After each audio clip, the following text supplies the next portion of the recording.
Elhamdülillah, elhamdülillah, elhamdülillahi Rabbil alemin, ve salatu ve selamu ala Resulina Muhammedin ve ala alihi ve sahbihi ecma'in. Kâle Allahu Teala fi kitabihil kerim, Euzu billahi mineşşeytanirracim, Bismillahirrahmanirrahim. Kul innes salate ve nusuki ve mahyaya ve memati lillahi Rabbil alemin. Sadakallahul azim. Arkadaşlar, Ashabın yolunda birçok konuyu işledik, birçok konuyu değerlendirdik. Dilimizin döndüğü kadar, fehmettirebildiğimiz kadar birçok konuya mevzu bahis açtık. Konular itibariyle birçok konu önemlidir. Hatta farz olan ibadetlerden, vaciplerden bahsettik. Ama bu çağın Müslümanları olan bizler için gerçekten ideal bir toplumu oluşturmak için olmazsa olmazlardan bir konuyu bugün mevzu bahis açacağız. Nedir o?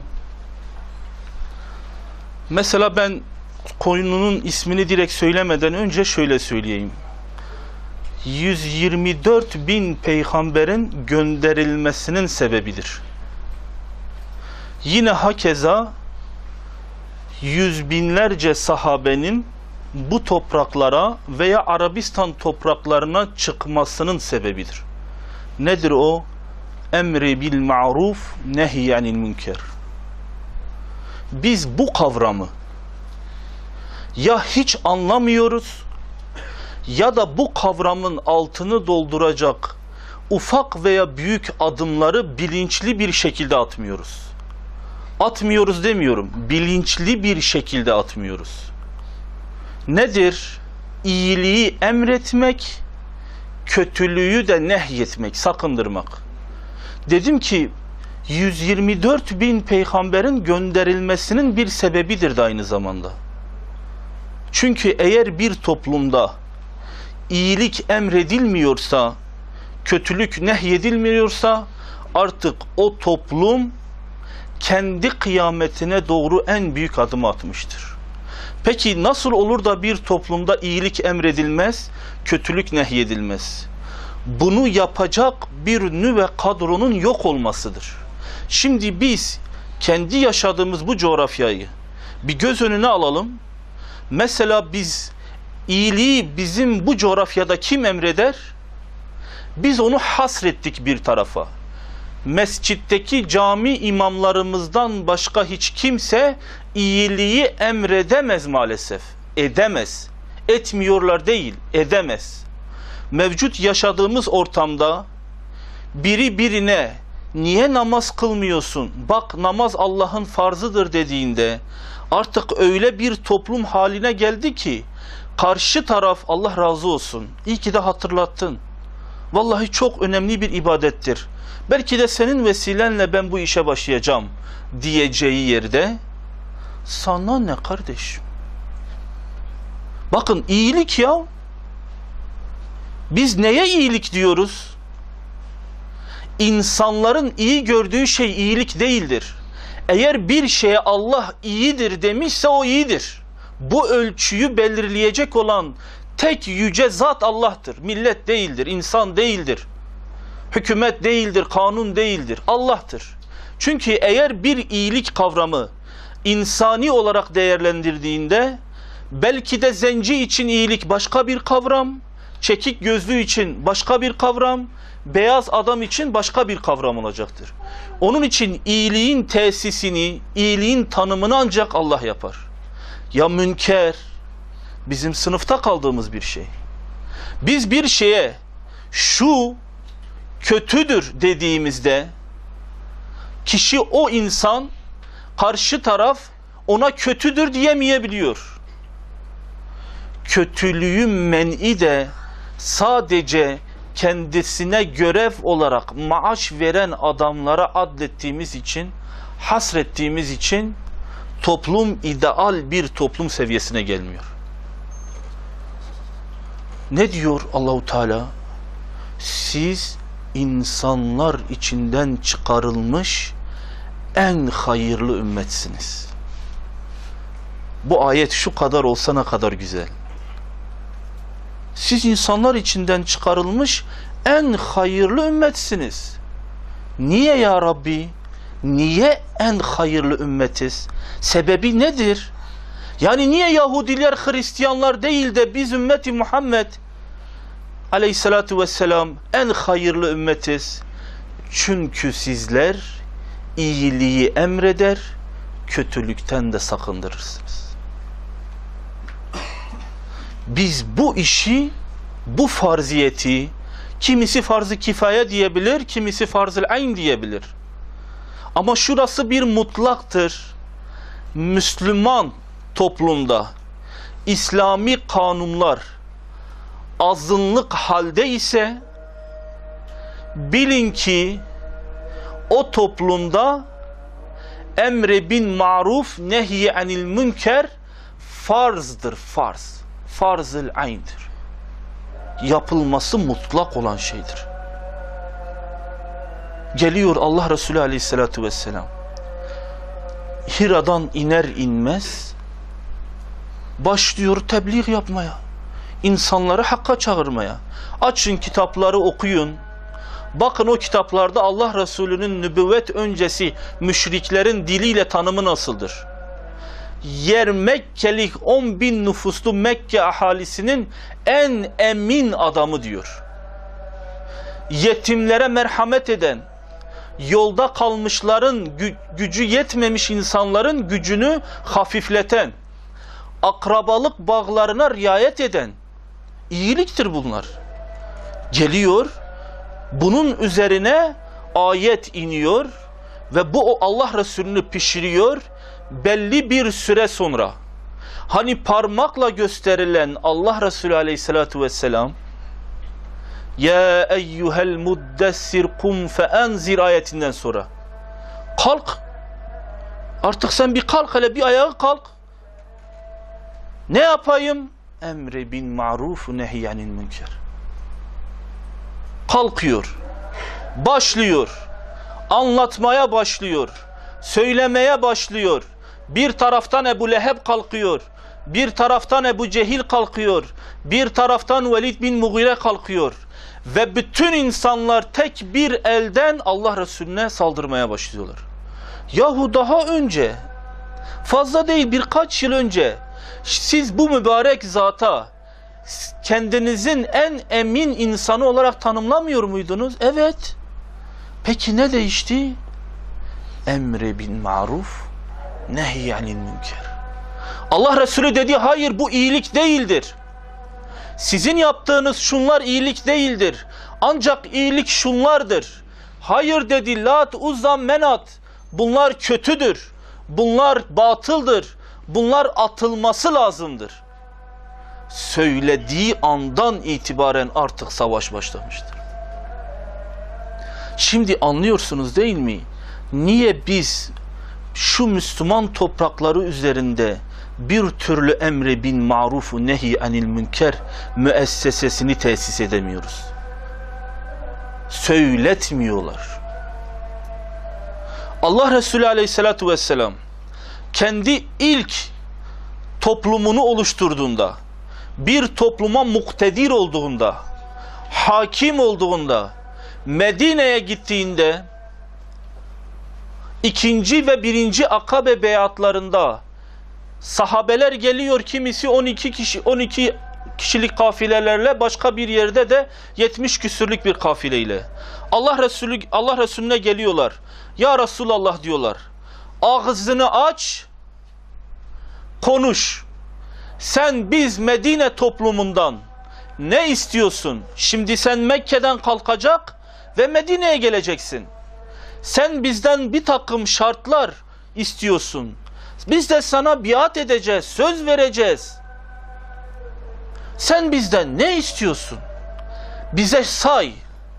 Arkadaşlar, bir toplumu inşa edecek ve bu toplum kendisinden önceki toplumlara da, kendisinden sonraki toplumlara da yol göstericiliği yapacak, kilometre taşı olacak, yol işareti olacak. Öyle bir toplum inşa edecek Allah Resulü. Ama birkaç tane madde üzerinde inşa etmelidir bunları. Birkaç tane madde, fazla değil. Böyle saatlerce projeler çizilmeyecek, anayasa belirlenmeyecek, bütün halkların kesimler ittifak hale gelinmeyecek, öyle az konuşacak, zaten saklanarak gelmişler o mevkiye, akabeye. Zaten korku var içlerinde, zaten şu anda azdırlar. Gideceği toplumda yarısından çoğu halen ona iman etmemiş. Allah Resulü Aleyhisselatü Vesselam ferman buyuruyor. Allah'tan başka hiçbir şeye ortak koşmayacağız. Allah'ı Rab olarak kabul edecek ve ona hiçbir şey ortak etmeyeceksiniz. Beni onun kulu ve Resulü olarak kabul edeceksiniz. Hırsızlık yapmayacak ve zina etmeyeceksiniz. İyilik emredildiği takdirde itaat edeceksiniz. Amirlere isyan etmeyeceksiniz. Sonra ne diyor? Bolluk ve darlık zamanında. İster sevinçli, ister hüzünlü olun. Hiçbir kınayıcının kınamasından korkmadan hak olan iyiyi söyleyecek, münkeri de yasaklayacaksınız. Maddeye bakın. İster yokluğunuz olsun, açlıktan nefesiniz koksun, maişet derdinde olun, gece gündüz çalışın, isterseniz köle olun veya zengin bir aristokrat olun veya birçok malınız müşriklerin içinde de olabilir. Yani her halükarda hakkı söylediğiniz takdirde size o haktan ötürü bir eza gelmiş olabilir. Ne olursa olsun, hiçbir kınayıcının kınamasından korkmadan iyiliği, hak olanı söyleyecek, onu emredeceksiniz. Kötülüğü, münkeratı da nehyedecek, yasaklayacaksınız. Arkadaşlar, bizler ara sıra da olsa şu toplumda iyiliği emredebiliyoruz. Bakın, ara sıra da olsa yapabiliyoruz. Mesela kişiye namaz kıl diyebiliyoruz. Kur'an okuması için tavsiyede bulunabiliyoruz. Yine hakeza insanların hidayete gelmesi için birçok çaba harcıyoruz. Bazen nazımızı kullanarak kaşımızı da çatabiliyoruz. Bunu iyiliği emretme noktasında halen bazı damarlarımız kullanılıyor, atar damarlarımız atıyor. Ama arkadaşlar, maalesef kötülüğün nehi bu toplumun, Müslümanların elinden alındı. Ama bir kısmı alındı. Mesela kişi, kardeşim hırsızlık yapmayın ya, ayıptır ya, niye hırsızlık yapıyorsunuz dediğiniz takdirde toplumun birçok kesimi size yaptığınız işin doğru olduğunu söyler, değil mi? Rüşvet yemeyin, yalan konuşmayın, haksız yere insana zulmetmeyin dediğimizde toplum tabii ki ya bu adam doğru söylüyor.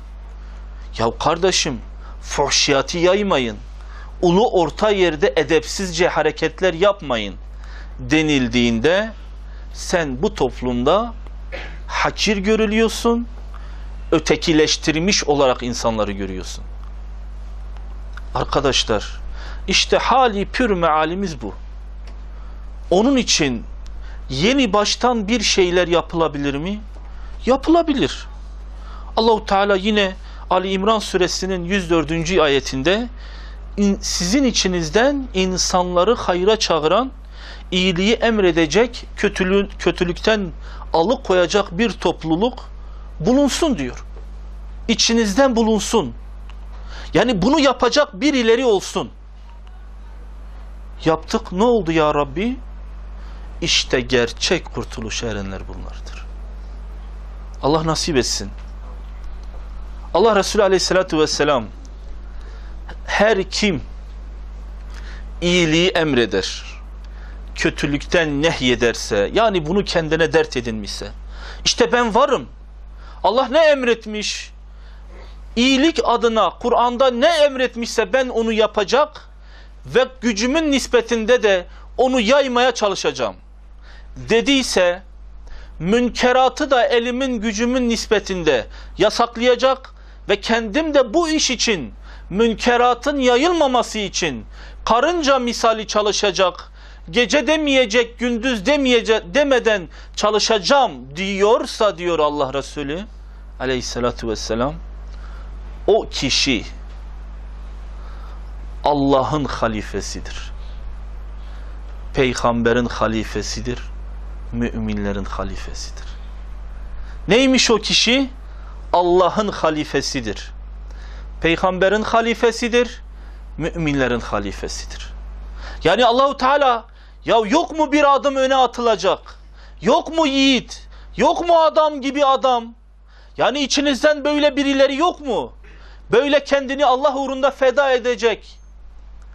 İşte biziz havarilerin dediği gibi Allah'ın havarileri biziz diyecek birileri yok mu diyor Allah Resulü. Her kim böyle bir adım ile öne atılmışsa Allah da onu kabul edecek ve kendi halifesi yapacak. Hani ayeti kerime diyordu ya Bakara'da, Allah murad etti ki yeryüzünde bir halife yaratsın. İşte meleklerin de belki de secde etmeye layık gördüğü o halifenin şifresi, anahtarı emre bin ma'rufu nehyanil münkerdir. Rabbim nasip etsin. Gerçekten yapılması kolay, icraatı kolay, ama yapıldığı takdirde kişinin birçok hasenet kazanacağı, birçok şeye nail olacağı, sevaba nail olacağı bir iştir. Hazreti Ebubekir'in halifelik dönemidir. Hazreti Ebubekir bakıyor ki bazı insanlar böyle kendi halinde Müslümanların derdiyle dertlenmiyor, Müslümanların sevinciyle pek de ilgilenmiyor, Müslümanların derdi için kafasını yormuyor. Yani sadece belli amelleri kendine dert edinmiş, belli ameller üzerinde gidip geliyor, eksenini küçük bir daire etrafında çeviriyor. Hazreti Ebubekir hutbeye çıkıyor, sesleniyor o hutbedeki Müslümanlara. Diyor ki ey insanlar, sizin haliniz tıpkı Maide suresinin 105. ayetindeki ayetin tanımı gibi bir şey kendinizi tanımlıyorsunuz. Nedir o? Ayet-i kerime şöyle sesleniyor. Ey iman edenler!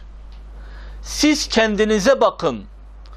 Doğru yola giderseniz yolunu şaşırmış kimselerin size zararı dokunmaz. Yani sanki siz bu ayeti yanlış anlıyorsunuz. Sanki siz bu ayetin hükmüne göre icra ettiğinizi zannediyorsunuz ama aslında siz yanlış anlamışsınız bu ayeti. Oysa ki ben Allah Resulü Aleyhisselatü Vesselam'dan duydum. İnsanlar bir zalimi görür de onun zulmüne mani olmazlarsa Allahu Teala'nın bütün insanların azaba uğratması pek yakındır. Sizin sadece yükümlülükleriniz kendi mevcudiyetiniz üzerinde tek değildir. Sadece yani kendi yükümlülükleriniz bu değildir. Eğer böyle olursa bakın haberiniz olsun. Allah Resulünden duydum diyor. Bütün insanların azaba uğrayacağı o şiddet gün size yakın olacaktır. Böyle bir ortam. Her halükarda hakkı tavsiye etmek, kötülükten nehyetmek. Nasıl şartta? Mesela bizler iyiliği söylediğimiz anda karşımıza hemen fiili bir cezai müeyyide ile karşılaşsak ne olacak? Yine de iyiliği emretmemiz lazım. Allah kendisinden razı olsun. Medine'de ilk defnedilen muhacir sahabi Osman İbni Mazun'un başından da emre bin ma'rufu nehyanil münkeri bize çok güzel resmeden bir hatırası vardır. Habeşistan'a hicret ediyor. Habeşistan hicretinden sonra Habeşistan'dayken kendisine bir haber, oradaki Müslümanlara bir haber geliyor. Diyorlar ki bakın haberiniz olsun, Mekke ahalisi tamamı Allah Resulüne ayet okuduktan sonra secde etti. Tamamı Müslüman oldu. Siz buralarda boşuna eziyet görüyorsunuz. Dönün memleketinize. Osman bin Mazun Mekke'den, Habeşistan'dan yeni baştan yola çıkıyor ve Mekke'ye doğru gidiyor. Yaklaştıkça bilginin sahati de daha berraklaşıyor, daha netleşiyor. Artık Mekke'nin yakınlarında harem sahasına girmek üzereyken gelen haberin yanlış olduğu netleşiyor. Bir daha Habeşistan'a gitmeyi de murad edemiyor. Kalkıyor, kendisini Mekke'de himaye edecek birini arıyor. Osman bin Mazun, Velid bin Mughire'nin himayesine giriyor. O günün şartlarında sözü en çok giden, sözü en çok Mekke'de para eden, evlat bakımından da mal bakımından da zengin birinin himayesine giriyor. Sonra birkaç gün böyle geçtikten sonra bakıyor ki birçok sahabi Müslüman olduğu için eziyet görüyor. Müslüman olduğu için işkence görüyor. Müslüman olduğu için ötekileşiyor. Kimse onlarla alay ediyor. Bu onun zoruna gidiyor. Sonra gidiyor Osman bin Mazun'a, al benden himayeni diyor. Niye, ne oldu diyor Velid. Senin başına biri benim himayemdeyken sana bir söz mü söyledi? Hayır diyor. Müslümanlar bu haldeyken ben nasıl böyle rahat dolaşabilirim? Olur mu öyle şey ya? Ben böyle rahat dolaşacağım. Benim dindaşım olan Müslüman kardeşim eziyet görecek. Ben senin himayeni sana iade ediyorum. Bak diyor, bunlar sana büyük bir eziyet verecek. Olabilir diyor. Kalkıyor, himayesini geri veriyor ona. Sonra gidiyor Mekke ahalisinin içine oturuyor. Mecbur yaşayacağı kesim budur. Diyaloğa geçeceği, konuşacağı kişiler tamamı müşrik kimselerdir. Mekke'nin içinde çok değer gören bir şair o anda dile geliyor ve şiir okumaya başlıyor. Herkes toplanmış etrafında o o günün şartlarında en güzel şiirlerini dinliyorlar. Şair bir şiirin bir bölümünde şu cümleyi tekrarlıyor. Diyor ki, iyi biliniz ki Allah'tan gayrı her şey batıldır. Yoktur, boştur. Tek baki, varlığı muktedir olan, varlığı tek olan Allah'tır diyor şair. Bakın, Mekkeli müşrik halktan bahsediyoruz. Şiiri okuyan da bir müşrik. Allah'tan başka her şey batıldır diyor. Osman bin Mazun, vallahi sen doğru söyledin diyor. Şiir devam ediyor. Yeryüzündeki bütün nimetler de batıldır diyor. Osman bin Mazun hop diyor. Cennet nimetleri batıl değildir. Adam duruyor, şöyle bir bakıyor. Şöyle bakıyor. O günün şartlarında kabul edilmeyecek bir şeydir şairin sözünü kesip ona muhalif bir cümle kullanmak. Adam yeni baştan şiirini tekrarlıyor. Allah'tan başka her şey batıldır. Osman bin Mazun, evet öyledir. Allah'tan başka her şey batıldır. El-Hak diyor. Yeryüzündeki bütün nimetler zail olacaktır diyor. Hayır diyor, cennet nimeti hariç diyor. Adam diyor, ya ben nasıl bir mecliste oturuyorum? Ne zamandan beridir sizin meclisinizde şairlerin sözü kesiliyor? Abdullah İbni Mughire o günün müşriklerinden kalkıyor. Diyor ki Ebi Mughire, diyor ki sen ona bakma, o bizim cahillerimizdendir. Hayır diyor, ben cahil değilim. Bu adamın söylediği doğruyu kabul ettim. Söylediği haksızlığı da reddediyorum. Derken o müşrikler bir ayağı kalkıyor. Vay, sen misin bizim şairin sesini kesen? Bir güzel dövüyorlar. Hatta Abdullah İbni Ebi Mughire güzel bir yumruk da atıyor. Bir göz mosmor oluyor. Velid bin Mughire orada. Gülmeye başlıyor, onu görüyor. Ey Osman diyor, sen dedin ben Allah'ın himayesine gireceğim. Bak işte, gözünü görüyor musun yani? Bak, sen Allah'ın himayesine girdin, gözün gitti. Ya ne işin olur adamın sözünü kesmekte? Sana ne adam ne konuşuyor ne konuşmuyor? Ya bu bir şiirdir ya, bırak okusun gitsin. O öğrenmiş.